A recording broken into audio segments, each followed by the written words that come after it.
to achieve business success. Now, we did a little poll a couple of weeks ago asking you what topics you would most like to hear me speak about on YouTube, in our free Facebook group, Your Profitable Auto Repair Shop, and on our Facebook page, The Workshop Whisperer. And it has been made pretty clear that the first lot of videos that you'd like to see from me are on productivity. So that is what we're going to be talking to you about for the next couple of weeks before we move on to the second most popular topic, which was stress. But there's lots and lots to talk about where productivity is concerned. So let's get straight into it. And if you are watching this video live, make sure you comment for me that you are watching live so I can say hi. And if you catch the replay, please type replay. That does two things. It lets us know what time of day you actually get to view these videos. But once you comment, it also bumps the video back up to the top of the page or the top of the group so that it will pop into other members' feeds as well. Hello, Jessica. Good afternoon or good morning, wherever you are. So what we're going to be talking about today is a really simple productivity hack that I've actually spoken about before. I first did a little live video on it a couple of years ago, but as new members come into the group and they start reading through posts, some of them actually make it to this old post and then ask questions about it. So I thought that what we'd go over today is the use of a productivity whiteboard. Now, some of you may think, well, why do we need to do that if we're, fully, up with our technological advancements with our mechanic-specific software?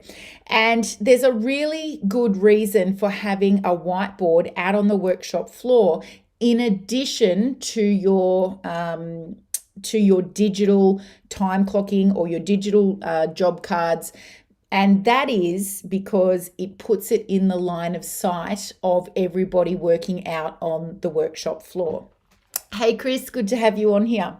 So what we're going to go through is a very basic, and I say basic because I've just drawn this with my injured right arm, so it has to be basic, but very basic layout for your whiteboard. And the really important thing to understand here is that your whiteboard layout has to be simple or your team members won't take part in it. And it's actually them that needs to participate in this, obviously with your instruction and your leadership. So we want them to participate in this because for a number of reasons. Number one, we want them to be accountable for every job that they do. Now, for those of you that have time clocking, fantastic. For those of you that don't, here's your next step, your next evolution towards having your team being more accountable. So we want them to clock off the job. We want the job card to be finalized so that the final amount of time that is going to be billed to the customer is known. And then we want your team member to walk up to the board and we want them to update the board with the amount of hours and minutes that they sold on the job that they just finished. So if your team members, for instance, have 8 hours a day available to sell, then this second half here of each little square, oops, I just somehow erased a whole line there. This second half is, having a shocker. Here we go. Is where you write how many hours they have to sell.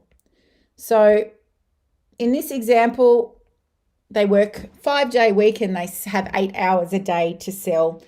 They don't do Saturdays. So every time John finishes his job, he walks up to the board and he adds the amount of hours that he sells.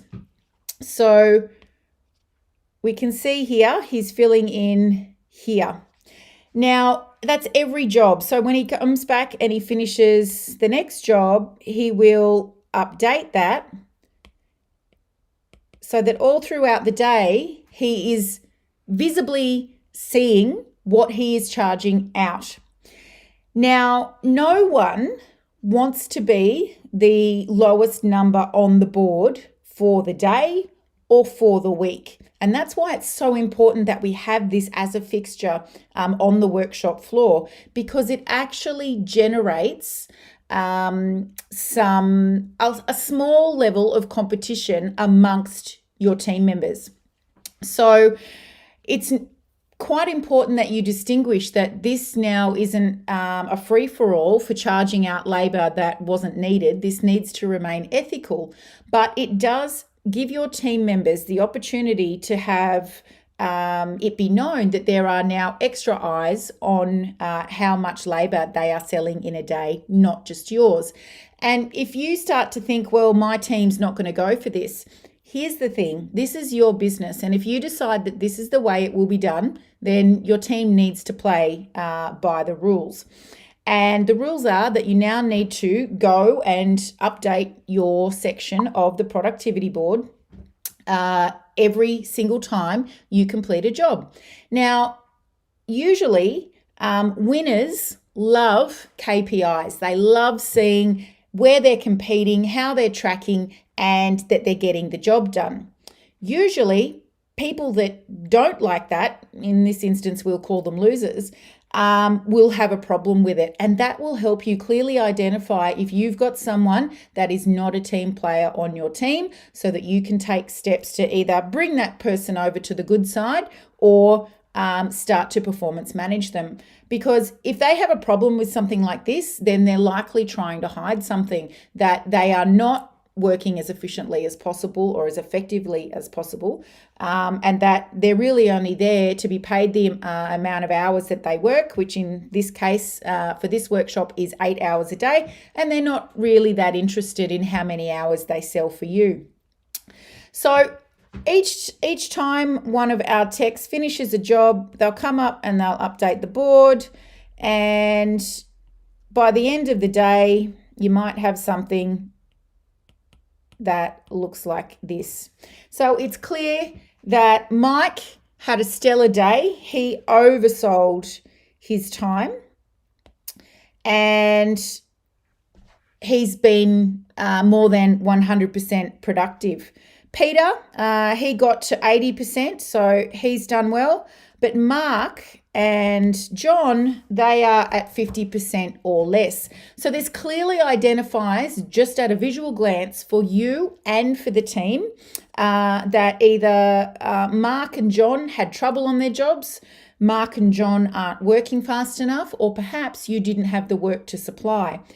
However, these are great things for you to talk about in the following morning's team huddle before you open the doors and start serving customers. So our productivity whiteboard, just because it is visible, it is transparent, it lets the team know that they're accountable, will have the impact of giving your productivity a natural minimum 3% increase than if you had nothing at all. And if you're time clocking, in addition to this, you should expect that once you've turned time clocking on, you get an additional 3% minimum increase in productivity just because of that as well. Why? Well, I've already mentioned it. It's because your team's now accountable, so they're slightly more incentivized to do the job that they should be doing. So you get a natural increase in the number of minutes and hours sold. So if you don't have one of these on your workshop floor, then go and invest in one today. Look online, get a big whiteboard. The one I had was on wheels, so it could be moved around the workshop so that, you know, it was portable. It didn't have to be stuck on a wall somewhere, because there's not always a wall to stick it on. A few $100. Make sure you've got your whiteboard markers, your eraser, and set up a system and some training, which would take a maximum of 10 minutes, so that your team knows once the job is finalized, they walk to the board, They update the board. Don't get your service advisor to do it, or your receptionist, or whoever you have out the front. Don't you do it yourself. It's really important that the team member does it. Otherwise, they're not going to look at it for the entire day, the entire week, and the whole process has been wasted. So give that a go. There's lots of our engine room clients and even members in our free Facebook group, Your Profitable Auto Repair Shop, that have done this. It works. Some of our engine roomers have even taken this to another level and made it a digital thing. But when you're just starting out with transparency and getting your team to buy in even more than what they are now, go with a productivity whiteboard. You won't regret it. You'll see a natural at least 3% increase in your productivity numbers. All right, guys, I trust that you found that was useful, and make sure you let me know if you watched live or if you watched the replay. By commenting, it pushes the video back up to the top of the feed so that others will see it as well. Have a great day, and we'll see you